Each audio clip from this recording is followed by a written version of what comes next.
नमस्कार. मराठी समाचारमध्ये आपलं स्वागत आहे. आज आपण खूप दिवसांनी बोलणार आहोत. त्याचा विषय जसा आहे की देशामध्ये सध्या 5 राज्यांच्या निवडणुका लागलेल्या आहेत. या 5 राज्यांमध्ये सगळ्यात महत्त्वाचं राज्य म्हणजे पश्चिम बंगाल, ज्याची आज प्रसारमाध्यमामध्ये खूप मोठी चर्चा आहे. मी एक एक दिवसापूर्वी भाऊ तोरसेकरांचा एक व्हिडिओ पाहिला आणि पश्चिम बंगालच्या मागच्या 2 निवडणुकांचा जर आपण इतिहास पाहिला तर यावेळी खूप चुरशीची लढत तर होणारच आहे. मागच्या वेळेस ही ती चुरशीची होती 2024, 2021 आणि त्याच्या अगोदरची एक निवडणूक. या 3 निवडणुकांचा जर आपण विचार केला तर 2 अंकावर असलेली भारतीय जनता पार्टी मागच्या निवडणुकीमध्ये 70 जागापर्यंत पोहोचलेली आहे. आणि मागच्या 5 वर्षामध्ये म्हणजे मागच्या विधानसभेचा जो निकाल लागला आणि ममता बॅनर्जी मुख्यमंत्री झाल्या तिसऱ्यांदा, आता यावेळेस त्या चौथ्यांदा होण्यासाठी लढत आहेत. परंतु राष्ट्रीय स्वयंसेवक संघ असेल किंवा संघ परिवारातील सगळ्या संघटना असतील आणि भारतीय जनता पार्टी पश्चिम बंगाल प्रदेश असेल, त्याचबरोबर केंद्रातलं मोदी सरकार असेल आणि पश्चिम बंगालमध्ये संघटनात्मक काम करणारी जे इतर सगळे कार्यकर्ते आहेत, या सगळ्यांनीच लक्ष पश्चिम बंगाल म्हणून काम केलेलं आहे मागच्या 5 वर्षामध्ये. भाऊ तोरसेकरांच्या मतानुसार मागचं 1 वर्ष आहे, परंतु मी त्याच्या पुढे जाऊन अजून सांगू इच्छितो की मागच्या विधानसभेचा निकाल लागला आणि त्याच्यामध्ये जी काही तयारी तेव्हापासूनची सुरू आहे ती आजतागायत सुरू आहे. मग त्याच्यामध्ये ज्या पद्धतीनं भारतीय जनता पार्टीनं वेगवेगळ्या राज्यामध्ये निवडणुका जिंकलेल्या आहेत, त्या सगळ्यांना गृहीत धरून पश्चिम बंगालचं जे काही जातीय समीकरण असेल किंवा प्रादेशिक विषय असतील त्याला समोर ठेवून मागच्या 5 वर्षामध्ये जी काही निवडणूक जिंकण्याची व्यूहरचना केलेली आहे, त्यामुळे या निवडणुकीमध्ये निश्चित पश्चिम बंगालमध्ये भारतीय जनता पार्टीला 160 जागा मिळतील असा अंदाज आहे. 144 जागा तर भारतीय जनता पार्टीनं निवडणूक जाहीर झाल्या त्याची 144 जणांची यादी जाहीर केलेली आहे.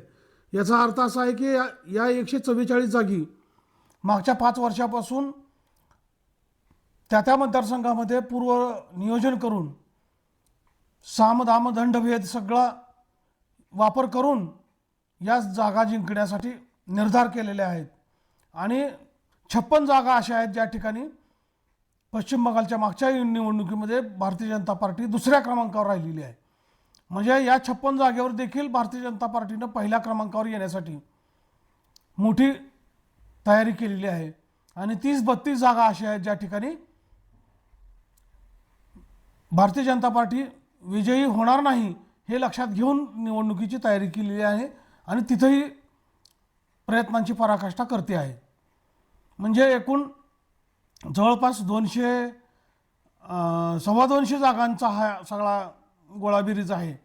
आणि याच्यामधून 160 जागा 140 ते 160 जागा जिंकण्याचा लक्ष्य भाजपचं आहे. त्याच्यामध्ये 160 जागा जिंकून सत्तेवर यायचं अशा प्रकारची व्यूहरचना सध्या आहे. याला तोडीस तोड म्हणून ममता बॅनर्जींनी देखील तेवढीच तयारी ठेवली आहे, कारण 220च्या दरम्यान त्यांच्या स्वतःच्या जागा मागच्या वेळेच्या आहेत आणि त्या देखील काही कच्च्या खिलाडी नाहीत.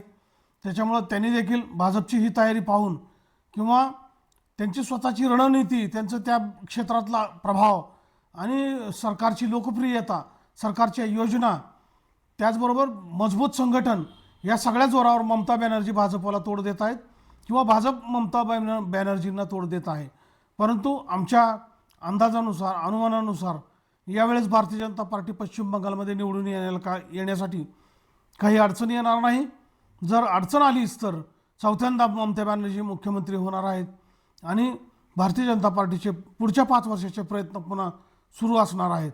ही तिसरी टर्म भाजपची आज आहे, ज्याच्यामध्ये भाजप निवडून येण्यासाठी आणि मुख्यमंत्री पदावर बसण्यासाठी प्रयत्न करीत आहे. बघूयात पुढच्या 4 मेच्या दरम्यान काय निकाल लागतो ते, आणि काय कोण मुख्यमंत्री पुन्हा होतो, की पुन्हा ममता बॅनर्जी होणार, की ममता बॅनर्जीला चित करून भाजप या निवडणुकामध्ये आणखीन एक अँगल असा आहे, तो म्हणजे वोट पर्सेंटेजचा.